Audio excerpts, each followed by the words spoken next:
அஸ்ஸலாமு அலைக்கும் வரஹ்மத்துல்லாஹி வபரகாத்துஹு. மதிப்பிற்குரிய சகோதர சகோதரிகளே, விழுப்புரம் மாவட்டம் பாண்டிச்சேரி சென்னை ஈசிஆர் ரோட்டில் கோட்டக்குப்பம் என்ற பகுதியில் பரக்கத் நகரில் மஜ்துல் பரக்கத் அல் மதர்சா என்ற மஸ்ஜித் கீற்று கொட்டாயில் இயங்கி வருகிறது.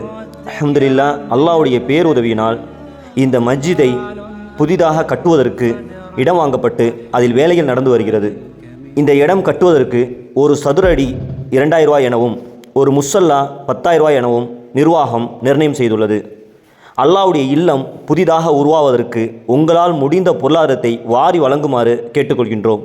இதில் கொடுக்கக்கூடிய நிர்வாகத்தின் நம்பரை நேரடியாக தொடர்பு கொண்டு உங்களுடைய பொருளாதாரத்தை அனுப்பி வைக்கும்படி கேட்டுக்கொள்கின்றோம். இந்த கோட்டக்குப்பத்தில் கிட்டத்தட்ட 80% மேற்பட்ட முஸ்லிம் மக்கள் வாழ்ந்து கொண்டிருக்கிறார்கள். இங்கே அஹ்லுஸ் சுன்னா வல் ஜமா அடிப்படையில் ஒரு மஸ்ஜிதை உருவாக்குவதற்கு நிர்வாகம் முயற்சி செய்து வருகிறது. அதனால் அல்லாஹுக்காக உங்களுடைய பொருளாதாரத்தை வாரி வழங்குமாறும் இந்த வீடியோவை பிற மக்களுக்கு கொண்டு போய் சேர்க்குமாறும் கேட்டுக்கொள்கின்றோம்.